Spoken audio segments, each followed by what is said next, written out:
Bismillah ar-Rahman ar-Rahim. A'udhu billahi minash shaitanir rajim. Today, inshallah, we're going to be discussing a very sensitive subject, which is the issue of Ijazah. This is commonly discussed amongst Muslims in their circles, and today we have a brother here, Ilyas, who will be giving us some formal background and responding to some of the questions we have in relation to this subject. So inshallah, without further ado, I'll pose the first question to the brother, and inshallah we'll get started. So brother, the first question I have is, one allowed to actually talk about the deen of Allah subhanahu wa ta'ala, or any aspects of Islam, without permission from scholars? In other words, is there anything definitive from the Qur'an and Sunnah which specify the Ijazah? Okay. Bismillah.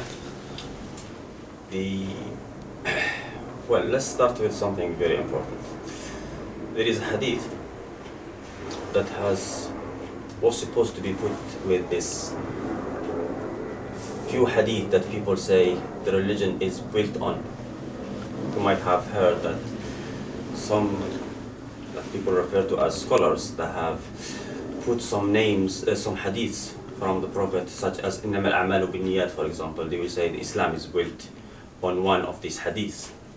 There is one hadith that I have never seen mentioned that way, which Islam is very important, the hadith that comes in many subjects. That hadith is the hadith of Aisha radiallahu anha, which is in Bukhari. It says, كُلُّ شَرْطٍ لَيْسَ فِي كِتَابِ اللَّهِ فَهُوَ بَاطِلٌ. Every condition that is not in the book of Allah is invalid.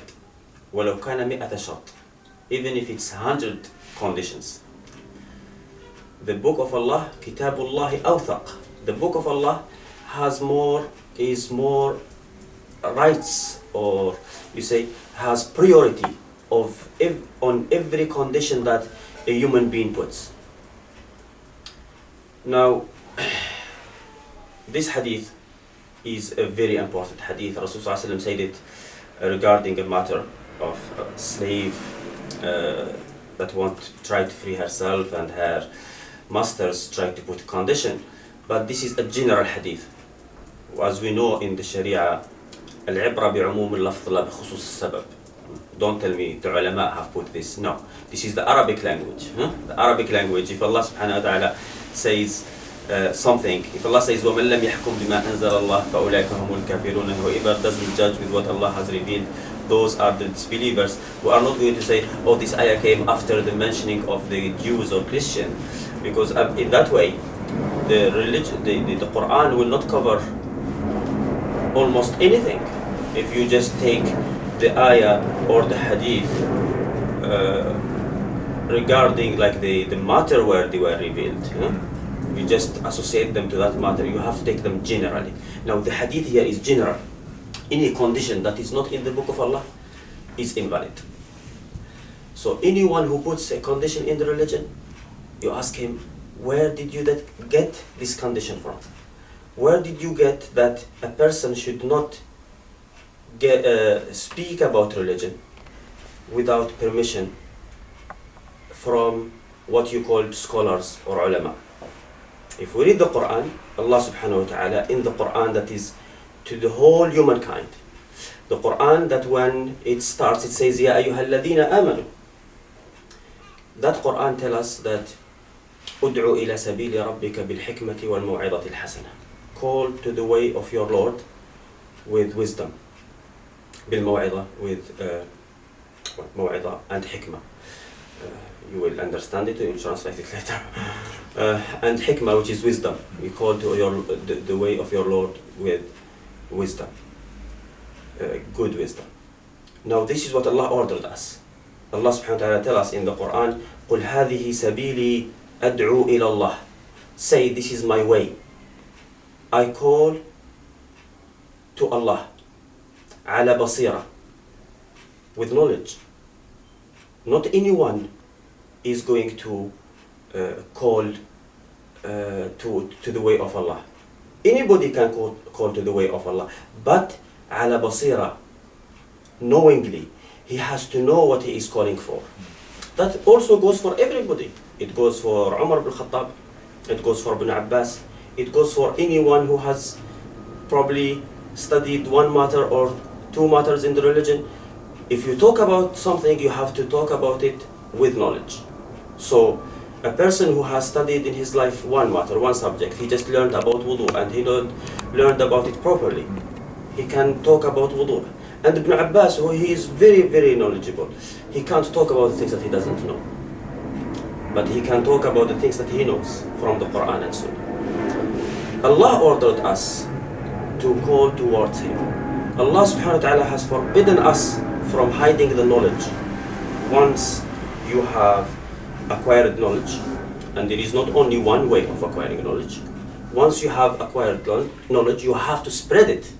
You don't need any permission from anyone because Allah has given you that permission. The Ijazah, which is permission. Allah has given you that permission and He threatened you if you don't spread the knowledge that you will be punished. Allah subhanahu wa ta'ala says, وَإِذْ أَخَذَ اللَّهُ مِيثَاقَ الَّذِينَ أُوتُوا الْكِتَابَ لَتُبَيِّنُنَّهُ لِلنَّاسِ. And then when Allah has taken the mithaq, He has taken from them a covenant from the people who have been given the book. That is not Bani Israel, Qur'an or the Christians. Anyone who has been given the book. أُوتُوا الْكِتَابِ. وَإِذْ أَخَذَ اللَّهُ مِيثَاقَ الَّذِينَ أُوتُوا الْكِتَابَ لَتُبَيِّنُنَّهُ. Indeed, you will show it to people, you will explain it to people. وَلَا تَكْتُمُونَهُ. And you should not hide it. Allah subhanahu wa ta'ala says in the Qur'an, إِنَّ الَّذِينَ يَكْتُمُونَ مَا أَنزَلْنَا مِنَ الْبَيِّنَاتِ وَالْهُدَى. Those who hide what we have revealed, sent down from the bayinat, from the clarifications, the verses, wal-huda and guidance, أُولَٰئِكَ يَلْعَنُهُمُ اللَّهُ. Those will be cursed by Allah. وَيَلْعَنُهُمُ اللَّاعِنُ. Rasul sallallahu alayhi wa sallam said, مَنْ رَأَى مِنْكُمْ مُنْكَرًا فَلْيُغَيِّرْهُ بِيَدِهِ. Whoever sees something wrong, he should change it with his hand. If he can't, he should change it with his tongue. As long as he knows that this is a munkar, the person should know that this is a munkar, based on the Qur'an and Sunnah. Rasul sallallahu alayhi wa sallam says in another hadith, بَلِّغُوا عَنِّي وَلَوْ آيَةً. Like, this is for everybody. بَلِّغُوا, convey from me. Even if one verse, if that is what you know one verse, you convey one verse. If you know more, you convey more. It is an obligation on the religion. This religion, the Amr bil Ma'ruf wa Nahy anil Munkar. This is why this ummah is the best ummah, is the best nation. Allah subhanahu wa ta'ala says, كنتم خير أمة أخرجت للناس تأمرون بالمعروف وتنهون عن المنكر. You were the best nation, you are the best nation raised to humankind, to mankind.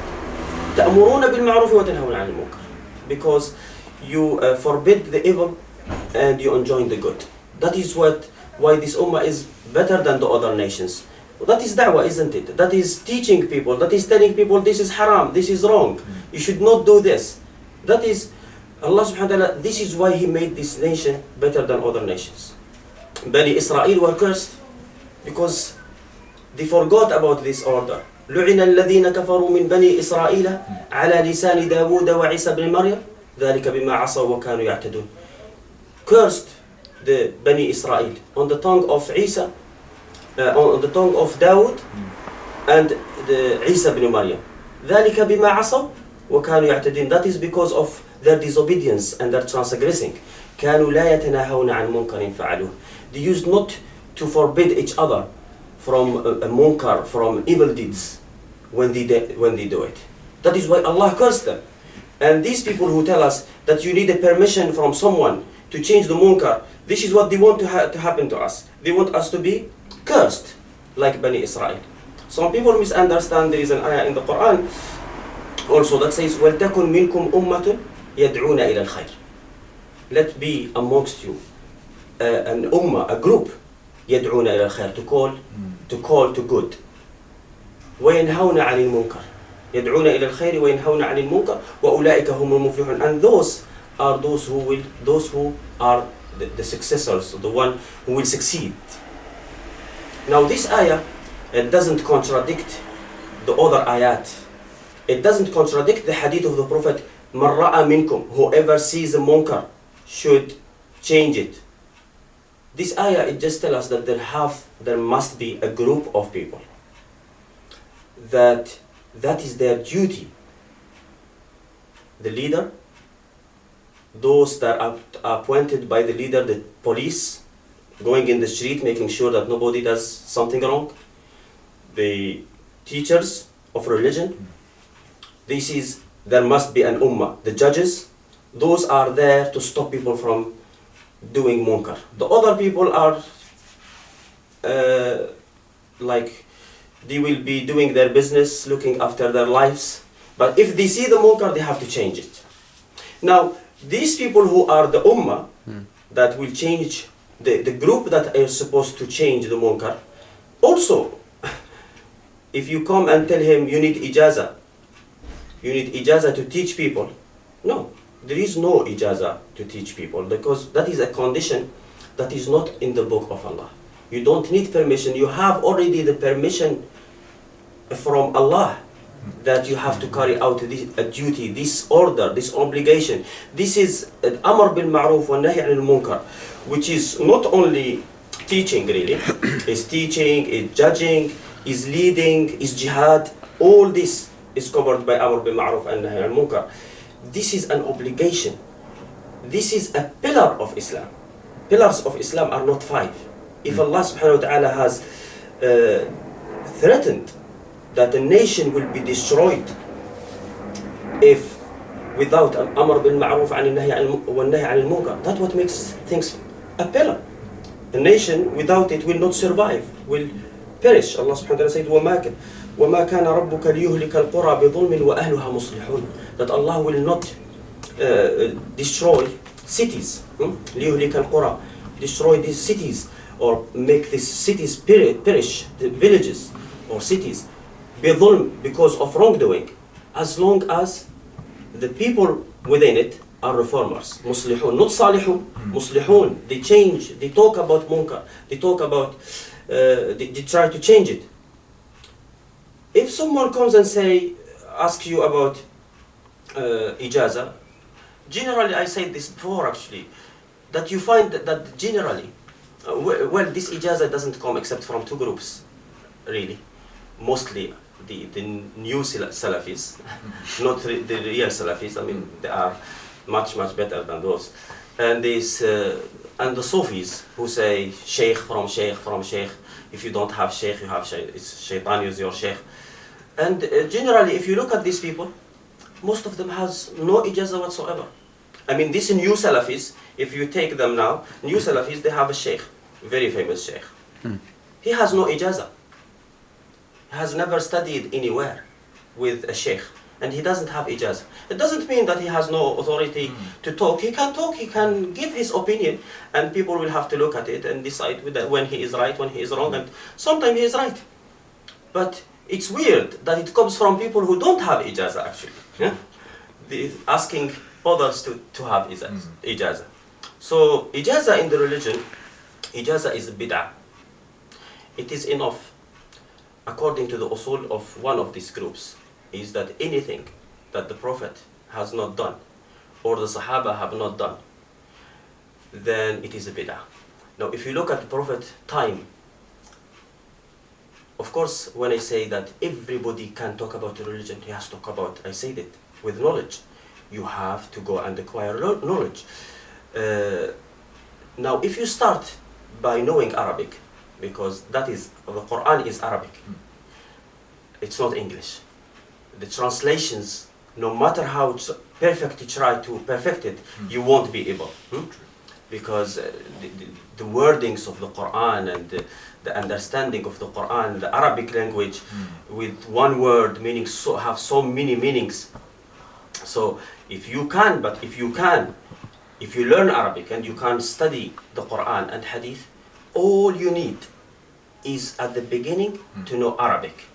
Remember that the people that the religion came from, the Sahaba, who are Arabs, The Prophet ﷺ will be there, people will come and ask him questions. Many of these questions comes from the Bedouins, Arab. Allah subhanahu wa ta'ala says, Al-A'rabu ashaddu kufran wa nifaqa. The Bedouins are most into like the ashaddu kufran. Their kufr is worse than any kufr. Wa nifaqa, and hypocrisy. وأجدر ألا يعلم حدود ما أنزل الله على رسوله. And more likely to not to understand what Allah has revealed to His Prophet. They are more likely not to understand it. These Bedouins, they are good in Arabic. They will come to the Prophet. He will tell them something. They will ask a question. He will answer. That answer we have it. That answer we have it in Hadith, in Bukhari, in Muslim. He will recite Qur'an to them. But Qur'an is between our hands. He doesn't explain to them. Any explanation that he explains, it is with us, so we have to look at it. He doesn't tell them, okay, I have spoken to you. Now you have to get Ijazah from Abu Bakr or Umar or Shafi'i or Malik. He doesn't tell them that. He tells them what he says, what we have, and he tells them to go and apply it. So there is no Ijazah from the Prophet. There was no Ijazah in the time of the Prophet. There was no Ijazah until the time of Sahaba. The Sahaba who were happy, Umar ibn Khattab, anyone will stop him and tell him, this is a hadith. And what all he has to, because he was very careful, he will just make sure, ask the person to go and get someone else to testify that the Prophet have said this. He will not tell him, who are you? Do you have Ijazah? He doesn't say that.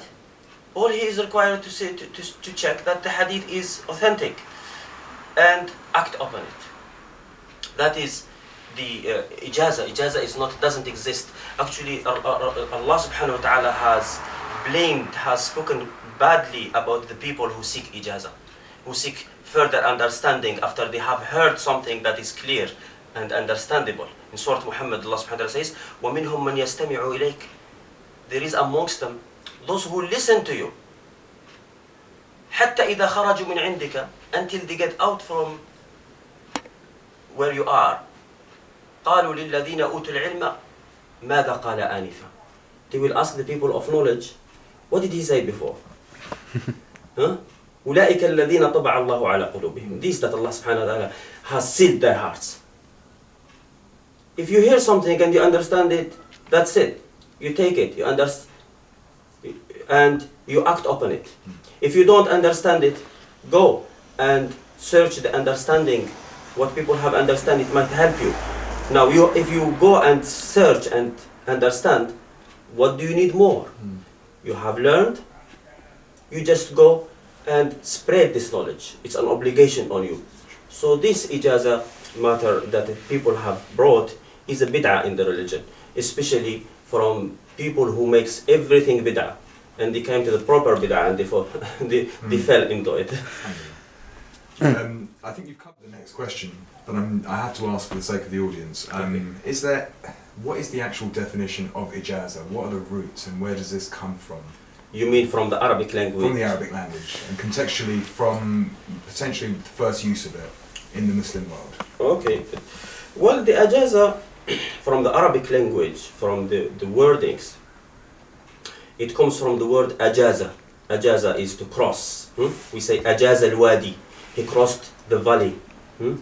Someone crossing. It has, the word Ajaza has too many different meanings. Ajaza is crossing. Ajazahu is, we say, he gave him his gift. من كان يؤمن بالله واليوم الآخر. We say Ajaza al-Wadi, crossing the valley. You say Ajaza al-Dhaif. He gave Ijazah to Jaiza. Ijaza means also giving Jaiza. من كان يؤمن بالله واليوم الآخر فليكرم ضيفه جائزته. Whoever believes in Allah and in the hereafter, he should honor his guest, give him his Jaiza, his prize or his gift. Rasul sallallahu alaihi wasallam, when he was dying, he said, أجيز الوفد بنحو ما كنت أجيزهم. Like honor the guests because the Prophet ﷺ dying, there are people at that time, so many Muslims coming, groups coming. So he said there was a specific group he was relating to. He said, honor them and give them their prize the way that I used to honor the other guests. He couldn't do it himself. That is ijazah, is to give jaiza as well. Jaiza is to give permission or to accept someone's decision. Rasul ﷺ, when he was in Sulh al-Hudaybiyah, there was Suhail ibn Amr. He was making this agreement with him. His son, the son of Suhail ibn Amr, who is a Muslim, running from his father to the Prophet. Though in the agreement, they made an agreement verbally that whoever comes to the Muslims, he should be sent back. Of course, yes. Now Abu Jandal came quickly to the Prophet, and the Prophet told Suhail ibn Amr, ajizhuli, like accept my decision to keep him with me. Okay. Now, when it comes to the ijazah that we talk about, there is no such ijazah that the way people talk about it now. There was ijazah in hadith. Okay. When we speak about hadith, there are various ways of learning hadith. One will be tahdith. A person will be sitting and telling his students the hadith. حدثنا so and so and so. There is qira'ah, al-'arth and qira'ah. Qira'ah where, for example, the muhaddith, that is, for example, is known, Malik used to do that. Yes. Malik will be sitting, and one of his students, he will say, حدثك نافع from Ibn Umar. Nafi' told you. And then Malik at the end, he will say, yes, he did. That's all. That is 'ard. There is munawala. Someone will give someone a book and say, narrate this from me. And there is ijazah. Ijazah is when someone gives permission to someone to narrate from him, without even probably bothering to read the book for him. Just read. I gave you permission to narrate from me my books. Understood. This is ijazah. It is well known. It goes back well before. I mean, it was not used at the beginning of Islam at the time. Sure. It was used later when the hadith was already in the books. Bukhari was there, Muslim, Abu Dawud, Tirmidhi, Ibn Hibban, Ibn Khuzaymah. So people now, there were no need for people to go and read the hadith from the shuyukh. So they just give them ijazah. You find that the mutaakhirin, the latest ones, such as either Ibn Hajar or before him Ibn Dhahabi, Ibn Kathir, they have taken the hadith through ijazah. Okay. Because it is one single isnad taking to a book, leading to a book. They still do it today, which is useless because most of the narrators in the isnad, nobody knows about them. That is ijazah. It was known at the time of Shafi'i because according to Rabi', the student of Shafi'i, Shafi'i says it is invalid. It's not allowed. Shu'ba used to say it's not allowed. Ibrahim al-Harbi, al-Mawardi from the Shafi'is. So, but the majority accept ijazah as a form of narrating hadith. Now, when it comes to the ijazah, the specific ijazah of narrating hadith that we are talking about, it comes from this word. Ibn Faris says that ijazah comes from استجزته فأجازني. I asked him about asking someone to give you water. So to pass the water for your cattle. Okay. Someone who has water, and you ask him to let it pass through to your land. Or there is the ijazah, which is permission. Now it's the crossing, like crossing. Give me your knowledge. That is ijazah. Like the one, the Arabs will say, give me the water. استجزته فأجازني, about the water. That is what. And the other one is permission. Is permit me, give me permission to narrate your knowledge or to teach your knowledge to others. So that is the story about ijazah really, and from the Arabic language that is definition of ijazah. Yes. Moving on to the next question. Closely connected with the idea of ijazah is the matter of not just obtaining authorization from a scholar, as we've discussed, but from a particular madhab. Yes. People seem to link this quite commonly today. Are Muslims required by the Sharia to adopt or adhere to a school? You won't find really properly, you won't find anyone of these knowledgeable people within the madhab that have said that you have to follow a madhab. You won't find the biggest muhaddithin and fuqaha of the ahnaf such as Tahawi or Zayla'i, the most trustworthy among the ahnaf anyway, or from the Shafi'is such as Ibn Kathir or Dhahabi. Actually, Dhahabi has written a book about answering those who say that the ijtihad has stopped. He wrote a book about it, saying that this is like a bid'ah, answering back to them and say that they have brought no proof about. It's a full book about this. People started saying, those people, the first people who brought this issue, that after the four madhahib, people should stop doing ijtihad and just follow. This person should have been stopped and asked question, what you are saying, is it the saying of one or more of the four madhahib? If he says no, then we will say, then you are contradicting yourself. You say nobody should do ijtihad after the four madhahib, and you are doing ijtihad. You have made a big decision in religion that you can't even relate to one of the four. The four have said something different. I mean, if Abu Hanifa have said it in his time, then had made this decision, then Malik and Shafi'i and Ahmad bin Hanbal will be invalid. Correct. If Malik and Abu Hanifa have said it, or if Malik said it, then the two after him will be invalid because they were not in the same time. Who got there first. Yeah. But this is actually another bid'ah. Sure. The rulers have used it because they were afraid of people rising against them, so they had to put some scholars, and they didn't want people to have opinions. They have to follow these four madhahibs, and because every madhab, every one of these teachers was fascinated with his imam, and he understands what he has learned.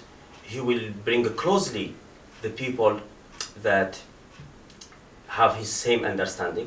This is normal in people. It's human nature. You understand something, you think that you are right, and you want everybody to be right the way you are. So they will bring people close to them. He will get a position. It was just a coincidence, Sure. in a way that Abu Yusuf became the highest judge in the land. It was also that the Malikis, Ibn Ashhab and the followers went to Africa, and they became rulers there. And now the truth in Africa is Maliki, is the people of Africa, North Africa, are designed to understand the understanding of Malik, and the people in Asia to understand the way of Abu Hanifa. No, it's not. It's the rulers. If the ruler has a madhab, people have no choice except to follow it. Especially the general public, they have to go to teachers, to go to the mosque and ask the imam. They have to go to a judge. If the judge now has a madhab, they have no choice except to accept it. Precisely. Because they will have no other way. There was no internet then, there was no YouTube. Yes, that's correct. So it was, at that time you have to follow whoever is ruling in your area. And people didn't see it big deal, like following this madhab or that madhab or this sheikh or that sheikh. However, the madhab is really something, when you look at it, nobody has to have a madhab. A person Allah subhanahu wa ta'ala did not make it an obligation on every single Muslim to learn the religion, totally. The whole religion, or to try to learn as much as he can. That is not an obligation on every single Muslim. That is an obligation on one or more person from every area. Allah subhanahu wa ta'ala says in the Qur'an, وَمَا كَانَ الْمُؤْمِنُونَ لِيَنْفِرُوا كَافَّةً. The believers don't have to go forth all together. فَلَوْلَا نَفَرَ مِنْ كُلِّ فِرْقَةٍ مِنْهُمْ طَائِفَةً. Then why not from every group, طائفة, which means one or more, go forth, seek the knowledge, ليتفقهوا في الدين, to get understanding in the religion, وَلْيُنْذِرُوا قَوْمَهُمْ إِذَا رَجَعُوا إِلَيْهِمْ, so they can warn their people when they come back to them. So seeking the religion is fard kifaya, not fard ayn. Some people have to learn the religion. And then come back. Allah subhanahu wa ta'ala also told us, فَاسْأَلُوا أَهْلَ الذِّكْرِ إِن كُنْتُمْ لَا تَعْلَمُونَ. Ask people of dhikr if you don't know. But He ordered us to ask people of dhikr. And dhikr is what Allah has revealed. إِنَّا نَحْنُ نَزَّلْنَا الذِّكْرَ. We are the one who sent down the dhikr. And we are the protectors of it. So the dhikr is the Qur'an and Sunnah, as we explained before. Now that dhikr is protected, and Allah subhanahu wa ta'ala asked us to, if we don't know, not when you know. If you know, you don't have to go anywhere. Just people say, go and get Ijazah and stuff. No. If you know, you know. If you don't, then you have to ask those who know. They are called Ahl al-Dhikr. They are not called the people who have memorized what Ibn Taymiyyah have said, or the people who have memorized what Ibn Hazm have said, or the people who have memorized what Shafi'i have said. No, you don't ask these people. You ask the one who, when you ask him, he will say, Allah have said, that is dhikr. The Prophet have said, that is dhikr. You understand? You don't ask people who have memorized the sayings of the madhab of the people. That is not the religion of Allah. Even if they are right. Even if when they are right. If you don't know what they are saying, actually this is what people attribute to them that they have said, isn't it? Correct. People say Abu Hanifa and Malik and Shafi'i and Ahmed ibn Hanbal said you should not take different wordings. Allahu A'lam, who said it? I mean, some of these narrators are sahih, some of them are not. But yeah, the people always put this in their attributed to their imams, that they have said, don't take from me until you know when I took it, where I took it from. Now, if you know where he took it from, then it's not his saying anymore. It is the Qur'an and Sunnah. Don't attribute it to him. So the one thing we can conclude from the issue of adherence or the issue of madhabs is it's very closely linked with ijtihad. The ijtihad is an obligation on every single Muslim. That is the thing. People misunderstand what is ijtihad. Sure. You see, there are words in the Qur'an that are Arabic. Allah subhanahu wa ta'ala has changed the meaning of these words. Now, if you look at the word zakat, if you talk to a mushrik from Arab in Jahiliyyah, you tell him zakat, he won't understand that is an amount of money that you give to the poor. Okay. Because zakat means cleansing, like tahara. Huh? If you mention salat, a mushrik in Arabic, from the Arabs before Islam, you tell him salat, he will think dua. He will not know that we know that they didn't used to face the qibla, the wudu before that, and pray 4 rak'ah or 3 or 2. So Allah subhanahu wa ta'ala have changed the meanings of these words. They are still in Arabic language. We have to look at the text to check whether it means the Arabic, to take the Arabic meaning or the Shar'i meaning, we call it.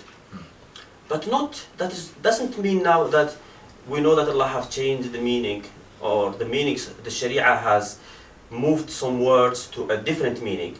That now every time you hear a word, you will say, in the Sharia it means this. You have to prove it. The Qur'an is Arabic. Inna anzalnahu Qur'anan Arabiyya. It is Arabic Qur'an. The Sunnah is Arabic because the Prophet was Arab. If you hear a word, you have to take it the way the Arab will understand it, unless you have proof about it. That no, here it doesn't mean that. Now, ijtihad, we don't have anything to show that ijtihad actually means anything other than what an Arab will understand. The Prophet, there is a hadith which is in Bukhari, well, it's in Bukhari and Muslim. The hadith is clear that the Prophet said, إِذَا حَكَمَ الْحَاكِمْ, and this hadith, people, you see, when the alim makes ijtihad, this is how you hear it, isn't it? Well, there is no, that word doesn't exist really. إِذَا حَكَمَ الْحَاكِمْ, the Prophet says, when the hakim makes a decision, because hukm is decision making. إِذَا حَكَمَ الْحَاكِمْ, if a jurist, and jurist doesn't mean a judge or anyone who makes a decision is a jurist. So إِذَا حَكَمَ الْحَاكِمْ فَاجْتَهَدْ, and then he does ijtihad. فَأَصَابْ, فله أجران. And then he get it right, he will get 2 rewards.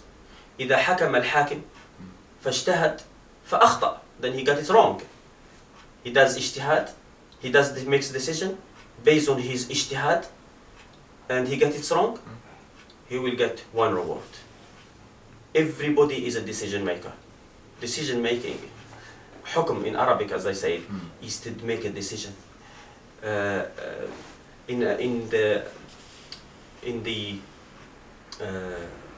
English language, hukm is judgment, isn't it?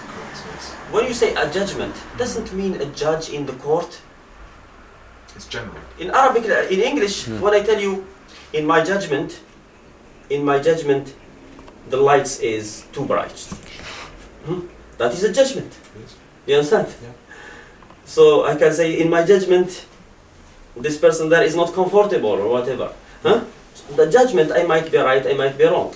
Now, when you make a judgment in the religion, because every hadith from the Prophet generally concerns religion, the Prophet doesn't talk about dunya, Sure.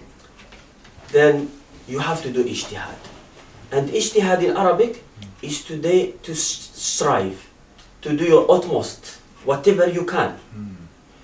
One will have to sit and think about the hadith. Sometimes you don't know, because you don't have to do anything, because you already know it. Yeah? Sometimes you have to try. Okay, I heard someone ask me a question, I don't know it, I will go everywhere where I think that I can find it. That is ijtihad. I want to do something and I know someone in London who knows it, and I am in Slough. I walk all the way to, that is ijtihad. I spend extra efforts. If I can call him, that is an effort to call him and spend 5p to get to him, and that is ijtihad. It's not ijtihad to come and say, oh, this matter, Allah has not said anything about it. No, there is nothing that Allah has said nothing about it. Allah has said something about everything. The religion is halal and haram. In a way or another, it will lead to halal or haram at the end. And everything is halal until proven haram. That is because Allah said in clear verse, وَقَدْ فَصَّلَ لَكُمْ مَا حَرَّمَ عَلَيْكُمْ. He has detailed to you what is forbidden for you. So if you don't find it detailed as haram, then it is halal. What is left? Everything in the religion comes under that. There are things that Allah subhanahu wa ta'ala has informed us about. Information not related to halal and haram. This happened, this will happen. That we believe. If you can't understand it, it doesn't matter. When it happens, you will know it. So you just have to believe it the way it is. So you don't go and start trying to talk about Allah without knowledge. And you have to know that anything that is required in the religion, Allah subhanahu wa ta'ala has كُلَّ شَيْءٍ فَصَّلْنَاهُ تَفْصِيلًا. Everything He has detailed it. Allah subhanahu wa ta'ala says, وَأَنزَلْنَا إِلَيْكَ الْكِتَابَ وَنَزَّلْنَا إِلَيْكَ الْكِتَابَ تِبْيَانًا لِكُلِّ شَيْءٍ. We have sent this book down to you to clarify everything. So everything is clarified. If you don't know it, the Rasul says, الْحَلَالُ بَيِّنٌ وَالْحَرَامُ بَيِّنٌ. Halal is clear, and haram is clear. وَبَيْنَهُمَا أُمُورٌ مُتَشَابِهَةٌ. And in between there are matters that are not that clear. لا يعلم ambiguous. لا يعلمهن كثير من الناس. Many people will not know them. Some people will know them. They are clear enough. I mean, people in their understanding, yes. Now those who these matters are clear to them, they can talk about them. Those that these matters are not clear to them, they don't have to think, oh, I am the best. If I can't understand it, nobody will have to can understand it. And let me now just find a way to make it halal or haram or to make a decision. No. There is sometimes the least that you can think of might show you a solution for a matter. You might sit there thinking about a matter you don't know. Ibn Abbas, who is very, very knowledgeable, nobody has doubt about that. What happens is, sometimes Akrima, he will not know and understand an ayah. Akrima will explain to him, and he will be surprised. Akrima is just one of his students from a Berber from North Africa, a slave. Abu Salama ibn Abdal-Rahman. Ibn Abbas hears the hadith about divorce, about the عدة المتوفي عنها زوجها, the person, the woman in her period, from death, husband dying, and then she gives birth, and he knows the ayat in the Quran, and he comes to a wrong decision. And one tabi'i, just one of his students, he's there, he say, I don't agree, and then they go do ijtihad, both of them do ijtihad by sending someone to Salama to ask, and then he comes back with a hadith from the Prophet agreeing with what Abu Salama bin Abdul Rahman have said and showing that Ibn Abbas was wrong. So there is this religion is not for specific people. The religion is for everybody. Anyone who wants to go and learn. Of course, this is a very important thing that Allah subhanahu wa ta'ala has taught us. Qur'an and Arabiya is Arabic. You want to learn religion? If you want to follow, that is your choice. There is no harm. Follow someone who will give you the dalil, the proof. But if you want to learn, start by learning Arabic language, and then the religion is there for you. Sheikh, on the same subject, Yes. Many people argue on the basis of the following hadith, that the ulama are inheritors of the prophets, and it is only they who have the right to speak authoritatively upon the matters of the deen. But who are the ulama? Precisely. Who are the ulama? That is the question. Now the hadith that did you mention hadith? There was a hadith, yes, mentioned. And one of the reasons for our decline, they argue this hadith. You said the hadith, ulama warathatul anbiya. Correct, yes. Now they support this argument, this hadith, by mentioning that if we don't do this, we'll become self-taught and we'll take this deen into various different directions. Which we have gone to various directions. We have seen that actually. Don't think that what you are seeing today is different to what happened before. I mean, the human being who are not perfect, not malaika, who have this envy and jealousy, and what happened, for example, look at Ibn Taymiyyah and Ibn Hazm when they just tried to go out of the madhab, and then there was these madhabis who have no knowledge at all, and they can't present themselves, they can't show something. They were jealous of them. What they have done to them? They just go to the leaders, they go to prison, and look at what happened today. Few years ago, 2 years ago, if you talk about someone, about the rulers, this is haram, going out against the rulers, everybody will say that. If someone speaks against the ruler, he is khawarij, he is mubtadi', he is... That includes the Salafis in Egypt, isn't it? Yes. Once the rulers were brought down by people who just got fed up with them, everybody, I was oppressed, I couldn't talk. We don't know then. Maybe everybody was oppressed.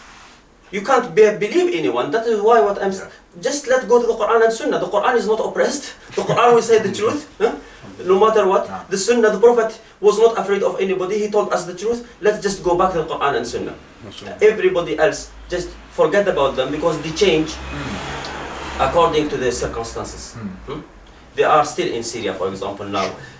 After the government will calm down, everybody will say, I was with you, I was inna kunna ma'akum. Allah subhanahu wa ta'ala mentioned the hypocrites in Surah Al-Ma'idah. I just can't remember the ayah right now. يَتَرَبَّصُونَ بِكُمُ الدَّوَائِرِ. Yes. Is there any validity to this hadith? Is it strong? No, the hadith actually, let's go back to the hadith first. The hadith in al-warathatu al-ulama warathatu al-anbiya. Hadith narrated by Abu Dawud and Tirmidhi. Now this hadith is full of ilal, of defections. One, the hadith is Asim bin Raja' bin Hayawa. Asim bin Raja' bin Hayawa is da'if according to Ibn Ma'in. He said about him Suwaylih. Salih will be just almost okay. Suwaylih is even further down. Right, okay.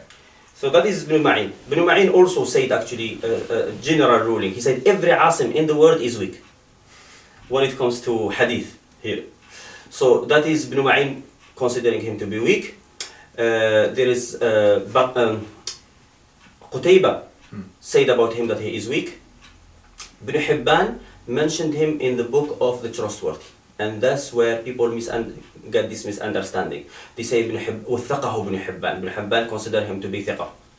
Ibn Hibban, even though very easy when it comes to the first generations, making them trustworthy for no reason, but it doesn't mean if he mentions someone in the book of trustworthy that he consider him to be trustworthy until he says that. Right. Because he has two books, one of the thiqat, one of the du'afa and majruhin, the weak people. And now in the book of thiqat he will mention anyone that his hadith can be taken, even if it has to be taken only if there is further support. He will mention him in the book of thiqat. But this hadith actually you won't find support for for Asim bin Abi, Asim bin Raja bin Hayawa. So that is the first week. The second one is Dawud bin Jamil, or Jamil bin Dawud. Okay. He is weak, according to Daraqutni. Daraqutni said Dawud bin Jamil and the one above him are du'afa. Al-Azdi said he is weak, and Ibn Hibban mentioned him in the book of Thiqat. And then the one who is above that, Kathir ibn Qais. Daraqutni said he is weak, because he already said the one and the above him. Yeah, that is the hadith of Abu Darda. This hadith is weak. And let's say someone might not agree, might say Bukhari narrated it. Bukhari never narrated it. Bukhari just did iqtibas. He took just the wording. He said al-ulama warat al-anbiya. He never attributed to the Prophet. But now, who are the ulama? Allah subhanahu wa ta'ala says in the Qur'an, إِنَّمَا يَخْشَى اللَّهَ مِنْ عِبَادِهِ الْعُلَمَاء.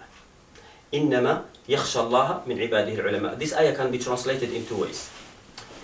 Those who fear Allah are ulama. Those who have knowledge fear Allah. So, those who fear Allah are the knowledgeable people, the ulama. Or the ulama, meaning those who have knowledge, fear Allah. Now, what Allah says is the truth. Knowledge in this ayah doesn't say religion, it says knowledge. Now, is everybody who has knowledge? Because anyone who knows something is a alim. Someone who knows how to sweep is a alim about cleaning. Someone who knows how to cook is a alim about cooking. Is there everybody in this life, in this dunya, probably even the crazy people know something. A crazy know how to go home and come back.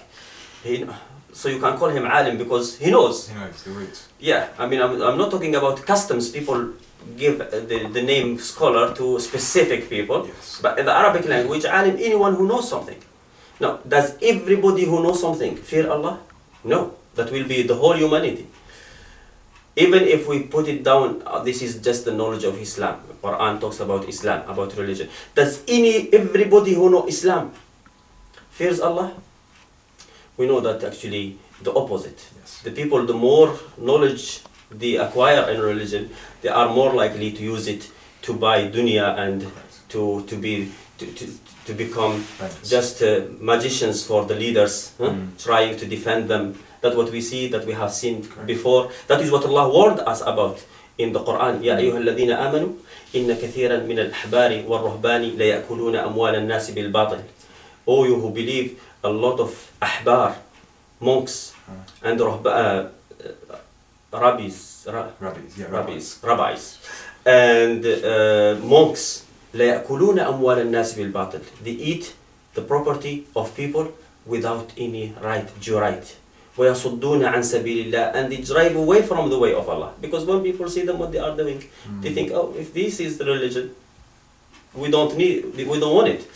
That is what happens. You see the people when they acquire religion, they use it just to get business, money. They use it to write books and sell it, and they write on it copyright. You are not allowed to read my book unless you pay. The book which contains the words of Allah. They stop people from reading it. That is what the ulama do, what we call ulama today. And before, actually, most of the ulama, that is how they are. Allah subhanahu wa ta'ala said, إِنَّ كَثِيرًا كثيرا, a lot of أحبار and رهبان. And if you say this is for Bani Israel and the Christian, not for the Muslims, I will tell you, okay, but Rasulullah ﷺ said in the hadith of Abi Sa'id al-Khudri, لا تتبعون سنن من كان قبلكم. You will follow the ways of those that are before you. And that is what happens. So Allah subhanahu wa ta'ala, really, the ulama, those who have knowledge, don't fear Allah. Not everybody who has knowledge of religion fears Allah. It's the other way around. Allah subhanahu wa ta'ala, those who fear Allah, Allah gave them this name, ulama. They deserve this name, ulama. And if you don't actually agree about that, the hadith says, al-ulama'u warathatul anbiya. The weak hadith says, ulama are the inheritance of the prophets. وَإِنَّ الْأَنْبِيَاءَ لَمْ يُوَرِّثُوا دِرْهَمًا وَلَا دِينَارًا. And the prophets have not left behind them a dinar or dirham, no money. وَإِنَّمَا وَرَّثُوا الْعِلْمِ. They have left behind knowledge. Now what is knowledge? Is it Qur'an and Sunnah? It's the Qur'an, it's the kitab. That is the knowledge that they have left behind. They didn't leave anything behind. The Prophet ﷺ, when he died, he left Qur'an and the Sunnah.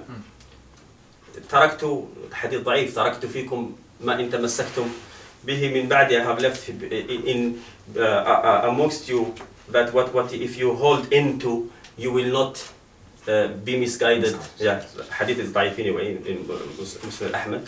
There are similar hadith that Rasul ﷺ in Muslim, he made a speech in Khum and he said, إنما أنا رسول إنما أنا بشر. I am just a human being. Soon the messenger of my Lord will come and they will answer the death.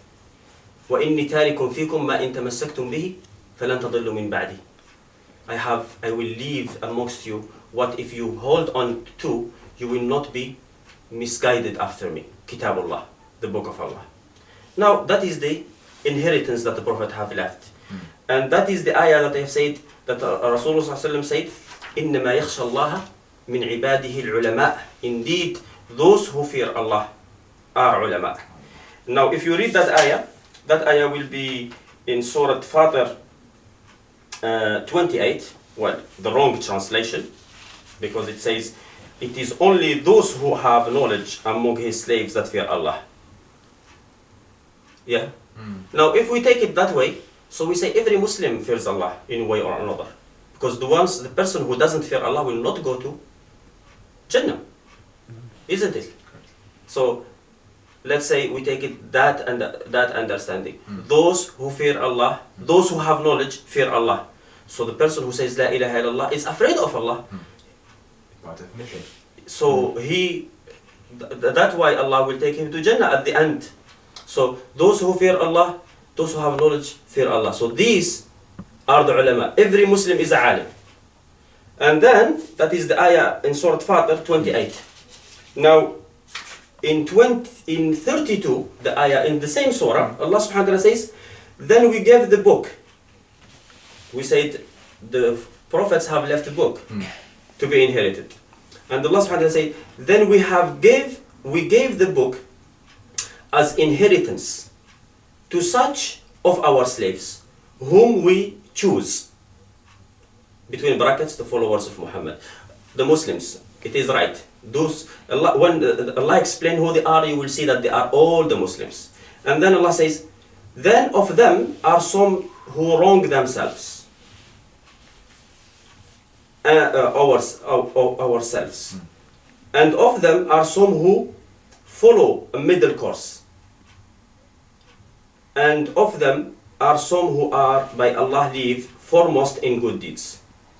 That is indeed a great grace. So that is the ulama that have been inherited the books. Every Muslim. That three categories, the muhsinin and the muqtasidin and ظالمين لأنفسهم, those who wrong themselves and those who take the middle course, just keeping with the obligations and keeping away from haram without doing any further mandubat, recommended matters, and those who are like racing towards the pleasure of Allah. All this covers all kind of Muslims. These are the people who have been inherited the book. So sometimes these liars, we don't know if this is a made up hadith. Every weak hadith there is a possibility that it is made up, or probably it is a saying of one other than the Prophet and people attribute it to the Prophet. Now this weak hadith sometimes, most of the time, turns out to work against what they like. They bring them to try to justify something, and turns out to be against them. One last question, Sheikh. Yes. There are some groups who argue that we're required to follow the Salaf. Yes. Citing Surah 9 verse 100 as evidence. Is this correct? Surah Tawbah, you mean? Yes. Surah Tawbah, which is the ayah والسابقون الأولون من المهاجرين والأنصار والذين اتبعوهم بإحسان. Allah subhanahu wa ta'ala said, اتبعوا ما أنزل إليكم من ربكم. Follow what has been revealed to you from your Lord. ولا تتبعوا من دونه أولياء. Don't follow other than without his permission. من دونه أولياء, taking other as friends, or you just follow what is revealed to you from your Lord. That's what Allah subhanahu wa ta'ala ordered us. Allah subhanahu wa ta'ala says, قُلْ أطيعوا اللَّهَ وأطيعوا الرَّسُولَ. Obey Allah and obey His Prophet. Allah subhanahu wa ta'ala, we have to obey the Prophet because Allah subhanahu wa ta'ala says, وَمَا يَنْطِقُ عَنِ الْهَوَى. He doesn't speak from his own desire. إِنْ هُوَ إِلَّا وَحْيٌ يُوحَى. So we are just following Allah subhanahu wa ta'ala when we follow the Prophet.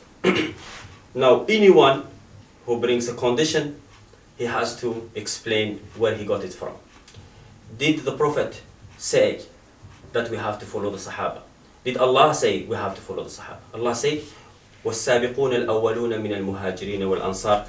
And the Sabiqun, if you know the translation, and you can help me with it, it will be good.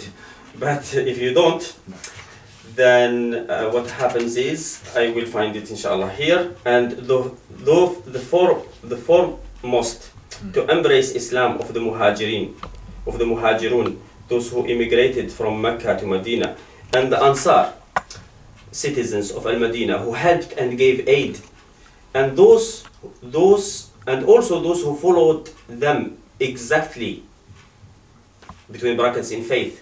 Allah is well pleased with them, and they are well pleased with Him. He has prepared for them gardens under which rivers flow, to dwell therein forever. That is the supreme success. Now, there is السابقون الأولون من المهاجرين والأنصار. That is from the Muhajirin, Abu Bakr, Umar, Uthman, Ali. From the Ansar, we have Abu Talha.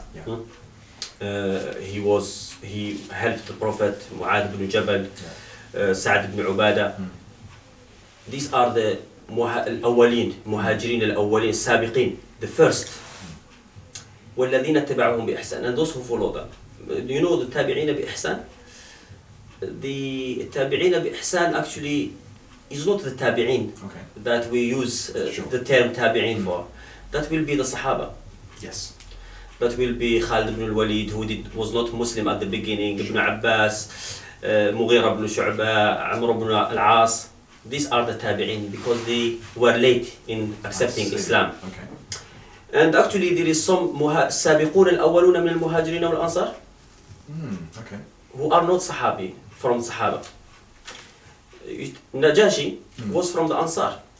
He gave shelter to the Muslims, and he was from the Sabiqin when Islam was weak, and so he has a greater position than some Sahaba. Allah subhanahu wa ta'ala says in the Qur'an, لا يستوي منكم من أنفق من قبل الفتح وقاتل.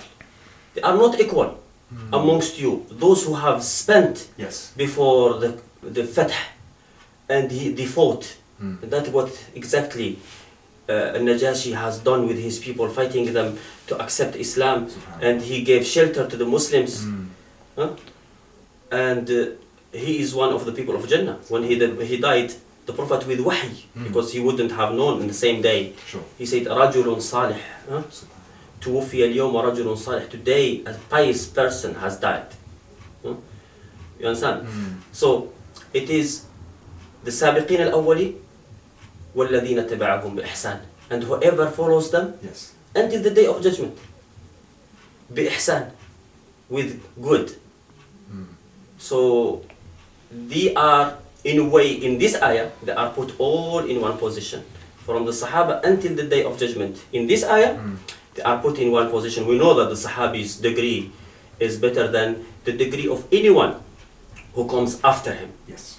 Not someone who comes before him. Sure. Because some tabi'in came before him. They have never seen the Prophet, but they have great degrees with Allah. Now, this ayah, it doesn't tell us to have to follow them. It does tell us that those who follow them, bi-ihsan, in the good, in the excellent things that they have done. How do we know what wrong things they have done and what good things they have done, except by going back to the Qur'an? If you go to Surah Tur, Allah subhanahu wa ta'ala says, وَالَّذِينَ آمَنُوا, those who believe. وَاتَّبَعَتْهُمْ ذُرِّيَّتُهُمْ بِإِيمَانٍ, and their offspring follow them with iman. Does this ayah say that you have to follow your father and mother? Doesn't. It just tells us that those who are believers, just like that ayah, sure. Same thing. Yes. If you say in the first ayah that people have to follow the sabiqin al-awwali, in this ayah you have to say that people have to follow their parents. Yeah. But it doesn't.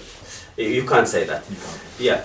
That ayah actually, it's not an order to follow the Sahaba. If you want to follow the Sahaba, if you really want to follow the Sahaba, don't follow them.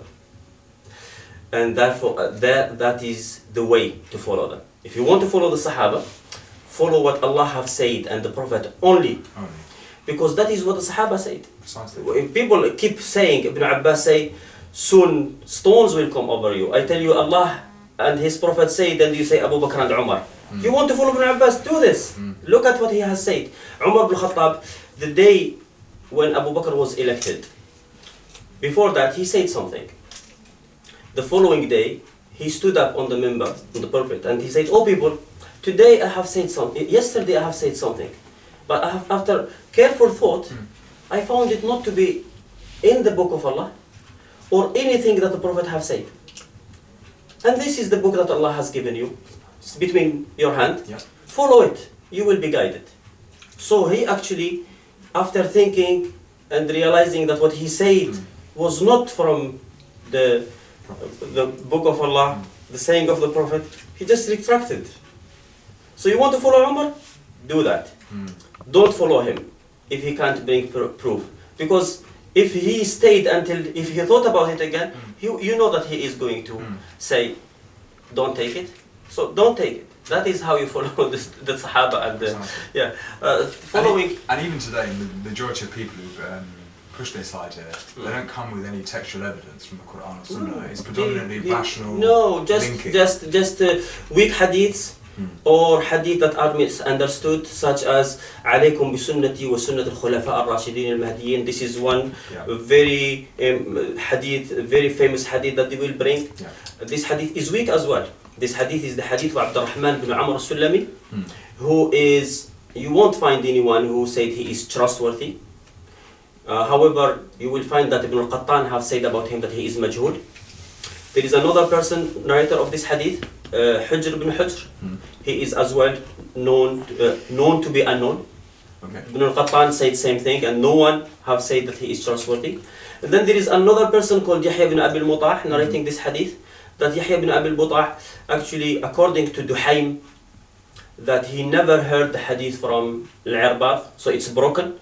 A broken hadith is considered to be weak unanimously. That is because, of course, we don't know where he got it from.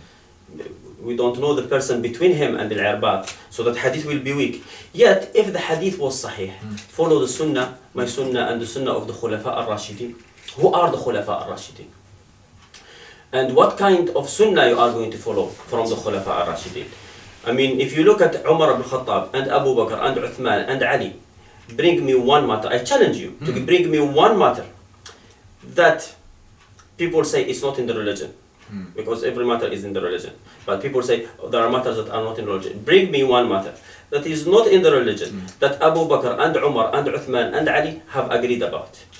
Now, if they have divided, if you have a different opinion, who are you going to follow now from these four? The hadith doesn't say. If you say Abu Bakr because he is the best, we say Umar ibn Khattab because he is the most knowledgeable. That's what the Prophet said about him. So, or Ali, because أقضاهم علي hadith is weak anyway. But yes, that hadith is weak. The meaning of it, if it was sahih, that you have to follow the Khulafa al-Rashidin. The Khalifa has to be obeyed. There are matters in the religion. Allah subhanahu wa ta'ala tells us has clarified everything. He ordered us to do jihad. But who can decide when and where? The Khulafa al-Rashidin, the supreme leader can decide. You can't just, everybody will say, I want to do jihad here or jihad there. The leader has, so you have to follow the Khulafa. But who are the Khulafa al-Rashidin? I said, every Muslim who is not to be fasiq is a Rashid. Allah subhanahu wa ta'ala says that in Surah Al-Hujurat. وَحَبَّبَ إِلَيْكُمُ الْإِيمَانِ. He made it love to you, believe. Like he made it loved to yourself. The Iman. Allah subhanahu wa ta'ala made it loved to yourself. وَكَرَّهَ إِلَيْكُمْ. And He made it hateful to you. وَكَرَّهَ إِلَيْكُمْ الْكُفْرِ. Disbelief. وَالْكُفْرَ وَالْفُسُوقِ. And fusuq, the rebellion against Allah's orders. وَالْعِصْيَان, and disobedience. أُولَٰئِكَ هُمُ الرَّاشِدُونَ. Those who have these characteristics are the Rashidun. So that will be Abu Bakr and Umar and Uthman and Ali and inshallah Muawiyah. From apparently how he was, why we don't say he is, because the Prophet never said that he is from the people of Jannah. So we can't say, if we say he is Rashid, if we say someone who is alim, these matters can be known only if you can see the heart of someone. Correct. Unless Allah have said, then we have to accept it. Of course.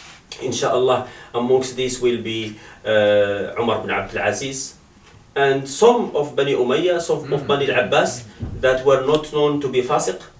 So you have to follow them. It doesn't mean now they are going to make religion, because the religion was completed.